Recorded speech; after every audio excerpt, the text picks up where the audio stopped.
Jordan เสื้อฟิลิปปินส์นะแต่เดี๋ยวจะให้นุ่มหวานคิดว่าเขาน่าจะกินนี่ครับ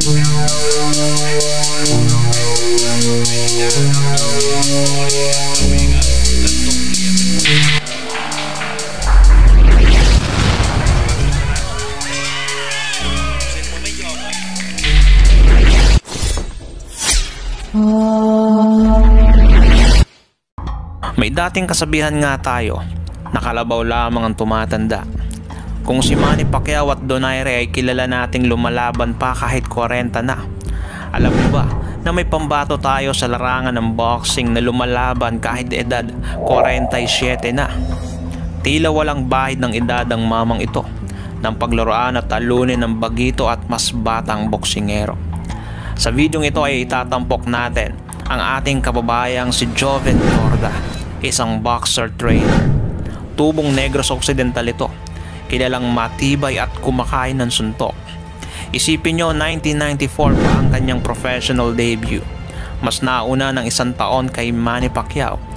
Kung usapang Pacquiao, tinalo nito ang dating tumalo kay Pacman via technical knockout na si 3K Battery Bonsai Sangsurat. Sa kabila ng iyan, ay hindi naging maganda ang takbo ng dati niyang karera at halos naging record fodder lang siya sa mga mas bata at talentadong boksingero. Sa ngayon ay may record itong 18 wins, 26 losses at 4 draws. Sa 26 na talo niya ay 15 ang knockout na inabot ng mamang ito. Ni isang beses ay hindi rin siya sumabak sa kahit na anong regional o continental world championship. Kaya mas piniling maging trainer na lang sa pagbabaka sakaling makahanap ng boksingerong may talento para turuan at balang araw ay maging kampyon. Kaso nga lang pumutok ang pandemya at mahina ang ikot ng ekonomiya, kapos sa trabaho at oportunidad, kaya wala gaanong kliyenteng pumapasok. Kaya piniling lumaban muli kahit 47 na.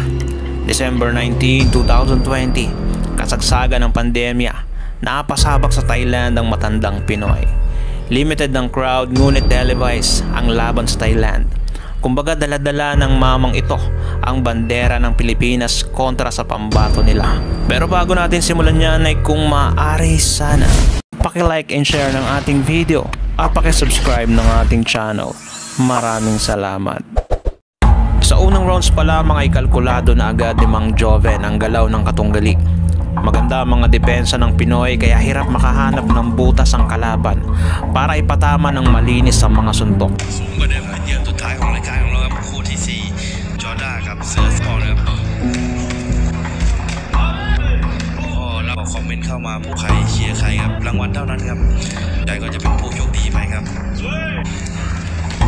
ไม่ใช่เพิ่งบินมาจากฟิลิปปินส์นะหลายคนอาจจะผมนุ่มหวานนะแล้วมันใหม่เลยนะครับแต่ว่าณตอนนี้มองคิดว่า4นะนี่คือมุมมองของแฟน Sa mga sumunod na rounds ay dito na mas naging agresibo at minsan pa nga binababaw na lang ng Pinoy ang depensa nito.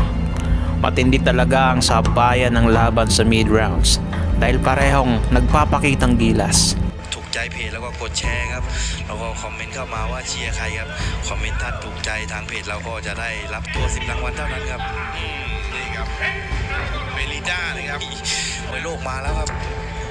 ต้องจับเก้าอี้ไว้ดีแล้วบางอัน 2-3 เดือนเนี่ยครับยังไงก็ต้องเป็นสปอนเซอร์เราด้วยนะครับถ้าขาดคนใดคนหนึ่งไปอาจจะไม่สำเร็จครับไฟเตอร์สิ่งของเราครับขอขอบคุณเป็นอย่างสูงครับสำหรับเต้ยสนับสนุนของเราตัวนะครับคุณเต้ยบอกว่าคนตัวลายไปมัวรีบ Dito sa sumunod na rounds ay patuloy pa rin ang pagpapasiklab ng parehong boksingero. Hindi alintanan ang ating pambato na mas bata ang kanyang katunggali at di hamak na mas mahaba ang hangin nitong batang boksingero. Ngunit mas mahaba naman ang kanyang experience pagdating sa usapan ng boxing.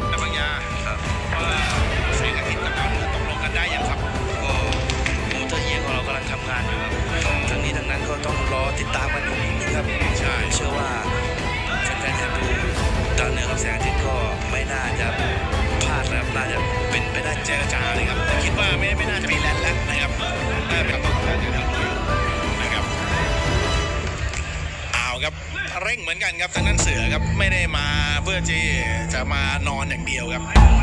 แต่ดูความเก่าครับโจเวนจอนด้าครับมีคอมเมนต์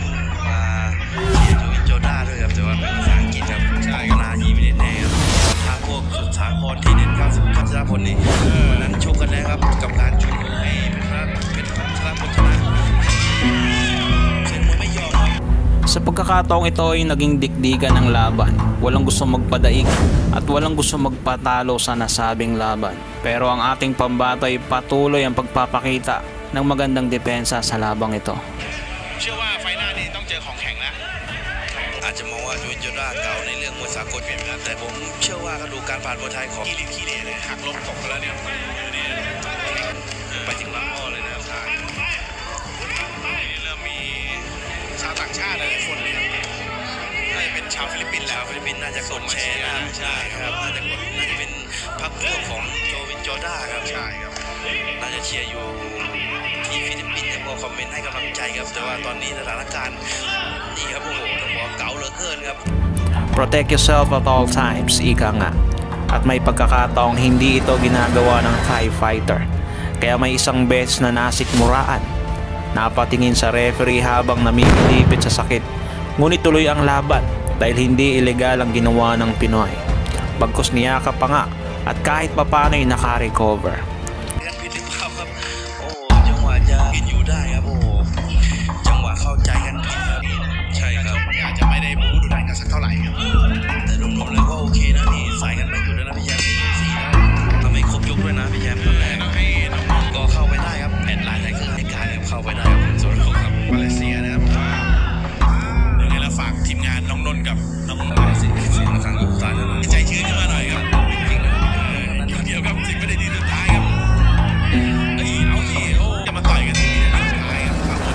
Mas malinis ang mga patama at mas maganda ang mga depensa. Kaya nasungkit ng ating kababayan ang panalo via unanimous decision. Isa lamang yan sa mga nakakamanghang Pinoy na patuloy pa rin ang pagbibigay karangalan sa ating bansa sa larangan ng boxing.